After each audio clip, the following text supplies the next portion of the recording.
ओम नमः शिवाय। जय महाकाल। दोस्तों एकादशी के दिन भूलकर भी ना करें ये काम, वरना घर में आती है गरीबी और दरिद्रता। कहते हैं एकादशी का दिन भगवान विष्णु को समर्पित होता है। भगवान विष्णु की कृपा से घर में धन धान की वृद्धि होती है। इस बार 19 मई दिन रविवार की मोहिनी एकादशी का व्रत रखा जाएगा। यूँ तो साल में 24 और हर महीने 2 एकादशी आती हैं और हर महीने के शुक्ल पक्ष और कृष्ण पक्ष की एकादशी पर व्रत किया जाता है। भगवान विष्णु की आराधना की जाती है। कहते हैं एकादशी का व्रत मोक्ष दिलाता है। इस व्रत को करने से व्यक्ति को जीवन की परेशानियों से मुक्ति मिलती है। लेकिन दोस्तों वैशाख महीने में पड़ने वाली मोहिनी एकादशी का व्रत करना उतने ही पुण्य माना जाता है जितना हम सूर्य ग्रहण के दिन दान करते हैं। कहते हैं इस एकादशी पर आप कुछ ऐसे कार्य भूलकर भी मत कीजिएगा, चाहे आप व्रत करते हैं या नहीं भी करते हैं। जो लोग व्रत करते हैं उनको तो व्रत के नियमों का पालन करना भी चाहिए, लेकिन जो व्रत नहीं भी करते हैं उनको भी एकादशी व्रत के नियमों का पालन जरूर करना चाहिए। इन चीजों का ध्यान रखने से भगवान विष्णु प्रसन्न होते हैं और घर में धन धान की वृद्धि होती है। इस बार एकादशी पर कई शुभ योग बन रहे हैं, जिसके कारण कई राशियों की किस्मत पलटने वाली है, जिसमें से मेष राशि, सिंह राशि और वृश्चिक राशि के लिए एकादशी से बहुत ही शुभ अवसर बनने वाले हैं। कहते हैं एकादशी व्रत के नियमों का पालन करने से एकादशी व्रत करने के बराबर ही पुण्य की प्राप्ति मिलती है। इस दिन भगवान विष्णु की आराधना करें। भगवान विष्णु के भोग में उनको तुलसी दल शामिल जरूर कीजिएगा, क्योंकि भगवान विष्णु को तुलसी सबसे अधिक प्रिय है। भगवान विष्णु को स्नान यदि आप कराते हैं तो पंचामृत से स्नान कराइए और उसमें तुलसी दल शामिल जरूर करें। ऐसा करने से भगवान विष्णु प्रसन्न होते हैं और भगवान विष्णु की कृपा से घर में खुशहाली और सुख समृद्धि का आशीर्वाद मिलता है। एकादशी से पहले ही आप तुलसी को तोड़कर रख सकते हैं, क्योंकि एकादशी के दिन तुलसी को तोड़ना वर्जित माना जाता है। तुलसी के पत्ते कभी बासी नहीं होते हैं। आप इन्हें धोकर के फ्रिज में या कहीं पर भी रख सकते हैं और 11 दिन तक आप इनको इस्तेमाल में ला सकते हैं। एकादशी के दिन तुलसी की पूजा जरूर करनी चाहिए, लेकिन तुलसी में जल अर्पित नहीं करना चाहिए, क्योंकि इस दिन माता तुलसी भगवान विष्णु के लिए व्रत रखती हैं और जल अर्पित करने से उनका व्रत खंडित होता है।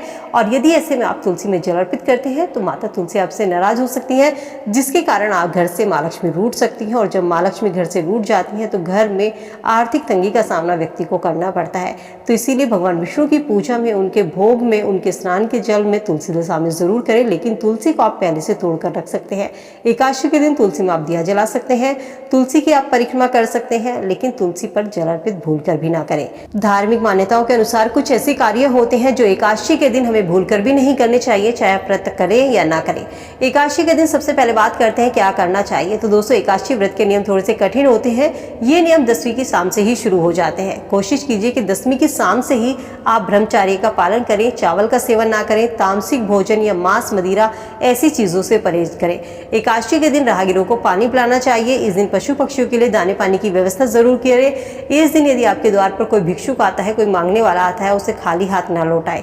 ऐसा करने से व्रत के बराबर भी फल की प्राप्ति होती है। एकादशी के दिन दान जरूर करें। एकादशी के दिन क्या दान नहीं करना चाहिए। कहते हैं एकादशी के दिन आपको किसी भी तरीके का तामसिक भोजन जो होता है या मांस मदिरा की जो चीजें होती हैं, फटे पुराने कपड़े होते हैं, सड़ा हुआ भोजन या खराब भोजन, उन चीजों का दान या किसी को उन चीजों को ना दे। कोशिश करें जब आप किसी को वस्त्रों का दान करते हैं तो साफ सुथरे कपड़े आपको देने चाहिए। अन्न अच्छा होना चाहिए दान करने के लिए। अन्न का दान हमेशा हाथ से करना चाहिए, कभी भी बर्तन से लेकर अन्न का दान नहीं करना चाहिए। अन्न दान सबसे बड़ा दान माना जाता है। एकादशी के दिन चावल का सेवन तो भूलकर भी ना करें, लेकिन द्वादशी के दिन चावल का सेवन जरूर करना चाहिए। द्वादशी के दिन चावल का सेवन करने से मनुष्य रेंगने वाली योनि से मुक्ति पाता है, लेकिन यदि आप एकादशी के दिन चावल का सेवन करते हैं तो मनुष्य को रेंगने वाली योनि में जन्म मिलता है। एकादशी के दिन बाल और नाखून नहीं कटवाने चाहिए। एकादशी के दिन व्यक्ति को क्रोध नहीं करना चाहिए। एकादशी का व्रत जो होता है 10वीं की शाम से शुरू होता है। द्वादशी की सुबह के समय सूर्य भगवान को जल अर्पित करने के बाद ही ये व्रत पूरा होता है। द्वादशी को सुबह सूर्य भगवान को जल अर्पित करके तुलसी दल को जल से निगल करके, गंगा जल से निगल करके ही ये व्रत का पारण किया जाता है, अर्थात व्रत को खोला जाता है। एकादशी के दिन कुछ लोग अन्न ग्रहण नहीं करते हैं, कुछ लोग फलाहार इस व्रत को रखते हैं, तो कुछ लोग इस व्रत को निर्जला भी रखते हैं। आप अपनी शारीरिक क्षमता के अनुसार इस व्रत को कर सकते हैं।